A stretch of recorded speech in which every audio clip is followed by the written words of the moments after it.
میرے رسول پاک صلی اللہ علیہ وسلم کا ایک فرمان ہے مصنف عبدالرزاق میں، یہ حدیث آپ نے آج یاد رکھنی ہے۔ نبی پاک صلی اللہ علیہ وسلم نے فرمایا کسی آدمی کے نماز اور روزے سے متاثر نہ ہونا، پہلے دیکھ لینا کہ وہ امانت دار ہے کہ نہیں۔ کسی کے نماز روزے سے متاثر نہیں ہونا، پہلے دیکھ لینا کہ دیانت دار ہے کہ دیکھنا لوگوں کی جیبوں پہ کتنی نظریں ڈالتا ہے۔ فرمایا بہت سارے نماز روزے والے دھوکے بازی کرتے ہیں، دیانتی نہ کریں، اپنے عہدے کا پاس رکھیں، اپنے منصب کا خیال رکھیں۔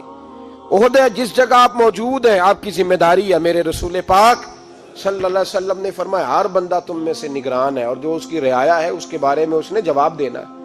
کبھی بھی بددیانتی نہ کریں۔ ہم لوگوں کا پہلے اعتماد حاصل کرتے ہیں، پھر اس اعتماد کو ٹھیس پہنچاتے ہیں۔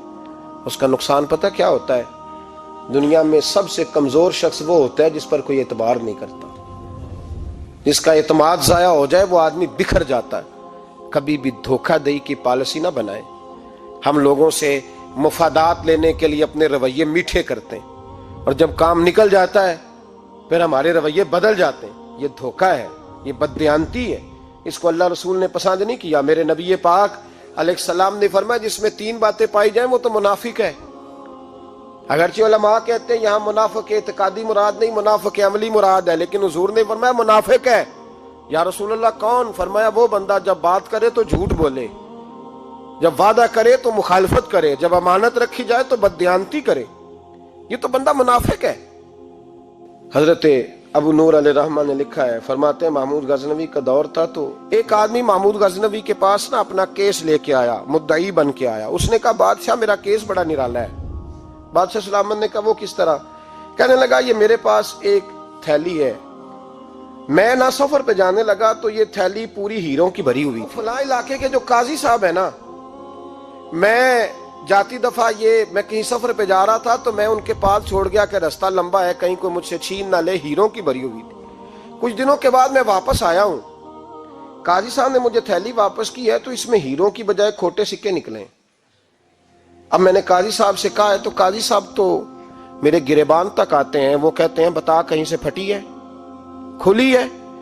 وہ جس طرح ٹانکے لگا کے تو نے سی تھی اسی طرح لگے ہوئے ہیں کہ نہیں؟ تو حضور لگے بھی بالکل اسی طرح ہے، نہ پھٹی ہے نہ کھلی ہے۔ اب میں لٹ گیا ہوں، میری کل عمر کی کمائی ضائع ہو گئی، کھوٹے سکے کہاں اور ہیرے کہاں؟ تو مہربانی کریں، اور آپ کی بارگاہ میں اللہ رسول کے نام پر حلف دیتا ہوں کہ میں ہوں بالکل سچا۔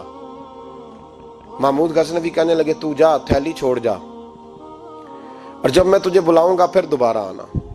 وہ شخص چلا گیا۔ محمود غزنوی اٹھے، دربار برخاست کیا، لوگوں سے کہنے لگے چلے جاؤ، میں 3 دن کے لیے سیر کرنے جا رہا ہوں، 3 دن کے بعد لوٹوں گا۔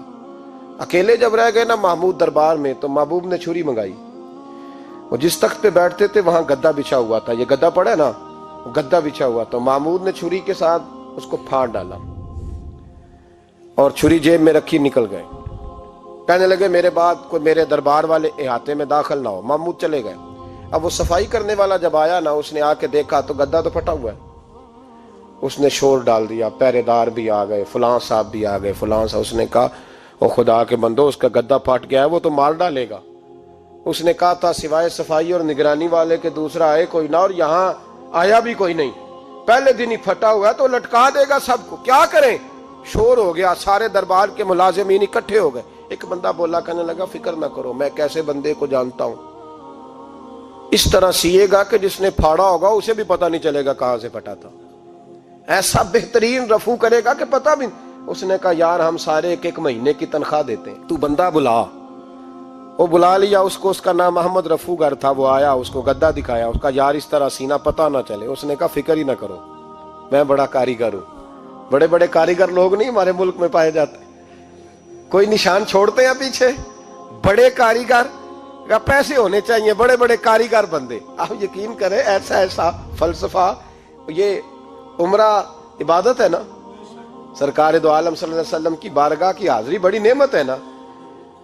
تو سعودی گورنمنٹ نے پابندی لگا دی، خیر ان کی بھی زیادتی ہے، اس طرح کی پابندیاں شریعت اسلامیہ میں جائز نہیں۔ اللہ کے گھر مسلمان جب چاہے جا سکتا ہے، لیکن وہ کہتے ہیں جی 2000 ریال دے جس نے 2 سال بعد بھی آنا ہے۔ انہوں نے پابندی لگائی تو ہمارے ایجنٹوں نے بھی کئی خاص ٹریننگ حاصل کی ہوئی ہے، پتہ نہیں کہاں سے سیکھ کے آئے، انہوں نے بھی رستہ نکال لیا۔ ایک صاحب سے میں نے کہا کہ جناب وہ 2000 ریال لگ گیا تو کیا کرنا ہے؟ کہنے کوئی مسئلہ نہیں، پاسپورٹ نواں بنوا لو، گنجائش ہے، یعنی ہر شے کا حل ہے۔ تو میں نے کہا یار اب عمرہ کرنے جاتے وقت بھی بندہ دھوکہ دے کے جائے، اللہ کے گھر جاتے وقت بھی اس طرح کی حرکت کرے، کیا حال ہو گیا؟ ہر چیز کا لوگوں نے حل نکال لیا، ہر چیز کا لوگوں نے سٹائل بنا لی۔ ایسا نہ کریں، یہ درست نہیں۔ احمد رفو گر کہنے لگا اس طرح سیوں گا کہ پھاڑنے والے کو بھی پتہ نہیں۔ ان کا پیسے لے یار تو سی دے۔ اس نے سی دی، اگلے شام ہی لا کے بچھا دیا گدا۔ تیسرے دن بادشاہ سلامت آئے، آ کے پہلی نظر گدے پہ ڈالی، اس نے بلایا سب ملازمین کو، کہا کس نے سیا ہے؟ کہا جناب کیا ہوا؟ کہا یہ پھٹا ہوا تھا۔ کس نے؟ کہا نہیں پھٹا ہی نہیں۔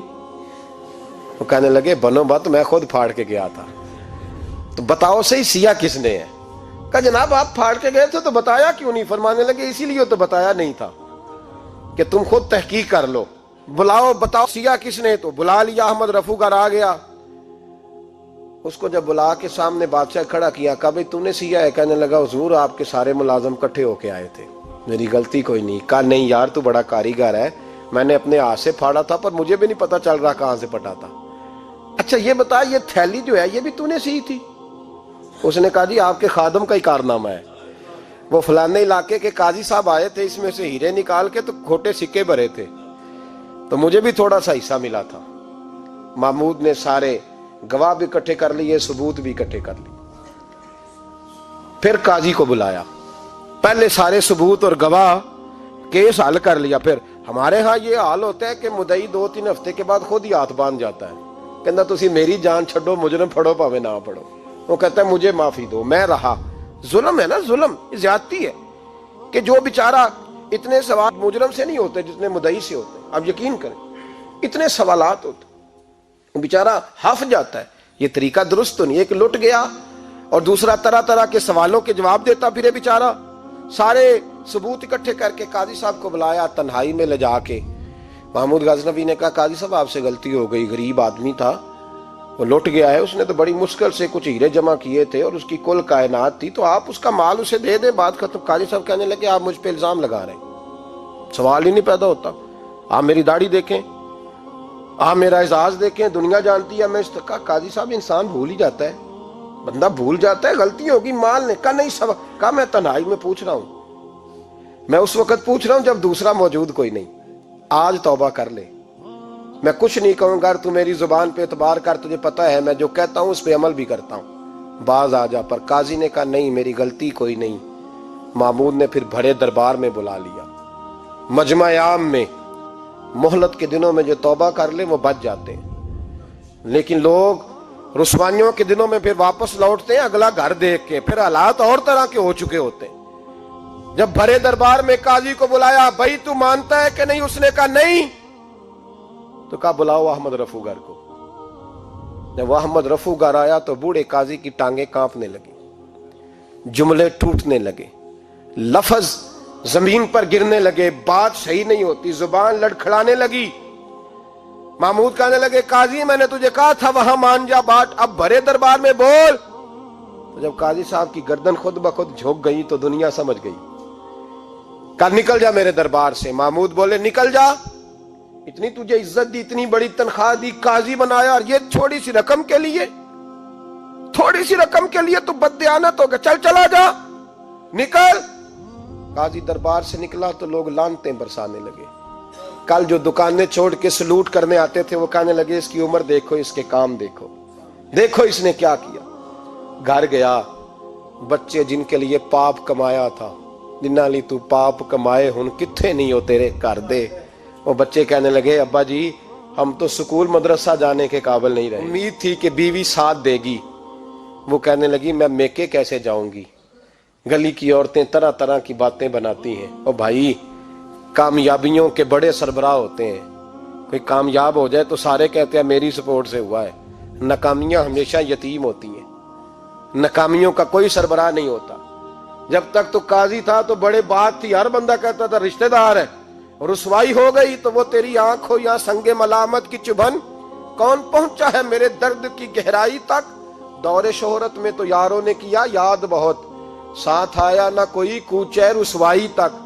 اور میاں صاحب کہنے لگے ساری عمر ہی آٹا گد ہے، میں لکھاں کیتے نہیں پیڑے، اب وقت آیا ہی تے محمد بخشا کوئی نہیں ہوں بیٹھا نیڑے، حالات ہی بدل گئے۔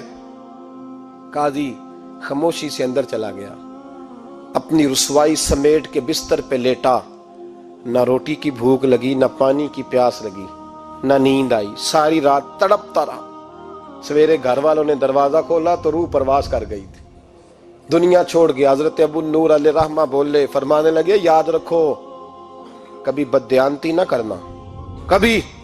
یہ تو محمود غزنوی کی عدالت تھی، قیامت میں رب کریم کی عدالت لگے گی۔ اور فرمایا وہاں تو گواہی دینے والا احمد رفو گر تھا، قیامت میں تو تمہارے اپنے ہاتھ پیر گواہیاں دیں گے، ہمارا اپنا وجود گواہی دے گا۔ اور فرمایا یہاں تو لانتے دنیا دار برساتے تھے، وہاں فرشتے ہوں گے۔ اور قاضی کو تو موت آ گئی تھی، قیامت میں تو دوبارہ موت بھی کوئی نہیں آئے گی، وہاں تو رہنا ہے اور سہنا ہے۔ بددیانتی معاشرے میں، اتنی بددیانتی ہر جگہ۔ اس معاشرے کا بھی کچھ بنے گا جہاں دوائی بھی خالص نہ ملے، یا دوائی میں بھی بددیانتی ہو۔ لوگ اپنے بچے کو آکسفورڈ یونیورسٹی میں پڑھانے کے لیے غریبوں کے بچوں کے رگوں میں جو دوائی اتارے وہ بھی 2 نمبر۔ اتنا بڑا بھی کوئی بددیانت معاشرہ ہوتا ہے کہ لوگ یہاں تک دھندا کریں، یہاں تک کہ لوگ لوگوں کی زندگیوں سے کھیل جائیں اور ہمیں احساس تک نہ ہو کہ کوئی مر جائے گا، کوئی ڈوب جائے گا، کیا بنے گا۔ اور جس نے وہ اپنی رجسٹر کی دوائی کی، اس نے 2-4 لاکھ روپیہ لیا اور اس نے یہ نہیں سوچا کتنے انسان میری وجہ سے مریں گے۔ قتل صرف یہ تو نہیں ہوتا گولی مار کے مار دینا، لوگوں کی زندگیوں سے لوگ کھیل جاتے ہیں، لوگ تباہی کر جاتے ہیں، لیکن بددیانتی سے باز نہیں آتے۔ میرے رسول پاک علیہ السلام کے غلاموں، نبی پاک صلی اللہ علیہ وسلم نے ذرا سی بددیانتی، اور صحابہ کا یہ مزاج تھا، اتنی سی بھی کبھی ان سے غلطی ہوتی تو تڑپ جاتے۔